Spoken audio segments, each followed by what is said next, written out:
हालांकि आज हम लोग पढ़ेंगे स्वतंत्र न्यायपालिका जो है क्या होती है। दूसरा फैक्ट है आपको जो भारत में अदालत की संरचना क्या होती है। इन दोनों बातें पर आज हम चर्चा करेंगे।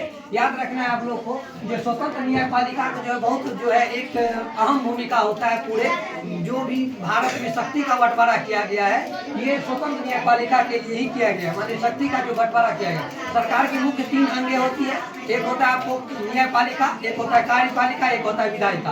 हम पढ़ेंगे फर्स्ट ऑफ ऑल जो स्वतंत्र न्यायपालिका क्या होती है।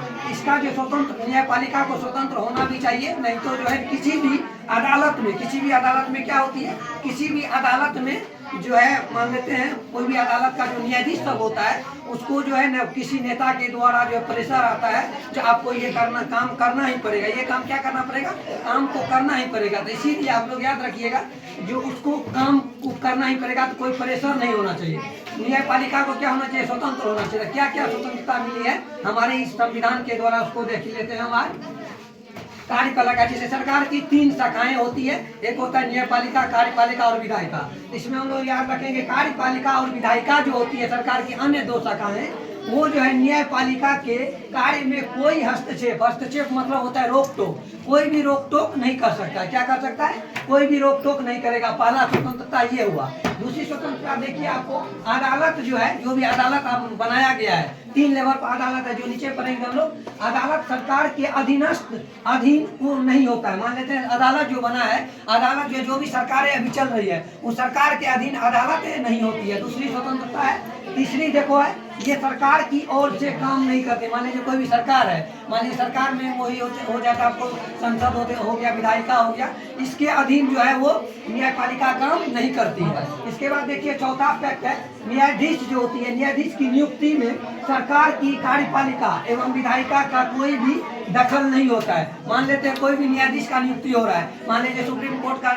न्यायाधीश का नियुक्ति हो रहा है या आपको हाई कोर्ट का न्यायाधीश का नियुक्ति हो रहा है, तो इन सब में जो है किसी भी सरकार का जो अंग जो बच गया, 2 अंग बचा है, कौन कौन बचा है, एक कार्यपालिका एक विधायिका, इन दोनों का कोई भी हस्तक्षेप नहीं होता है। ये सब आजादियां दी गई है, इनकी स्वतंत्रता दी गई है किसको, न्यायपालिका को संविधान के द्वारा। ये था हम लोग का जो है स्वतंत्रता न्यायपालिका का। जो शक्ति का क्या कर दिया गया, पृथकीकरण कर दिया गया, बंटवारा कर दिया गया।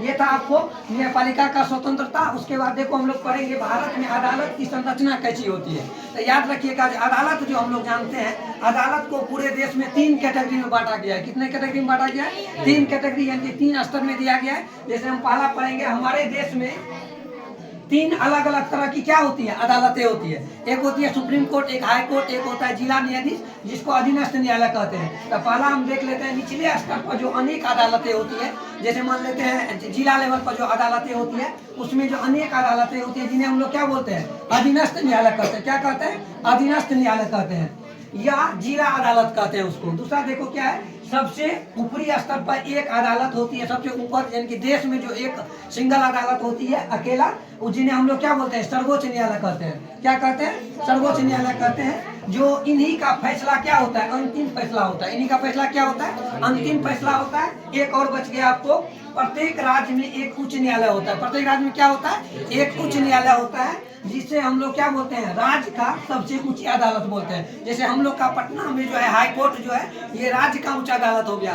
दिल्ली में जो सुप्रीम कोर्ट है वो एक जो अदालत बोले थे सबसे देश में सर्वोच्च न्यायालय होता है, उसी अदालत का अंतिम फैसला होता है। ये था आपको अदालत की संरचनाएं पूरे देश में कैसी है।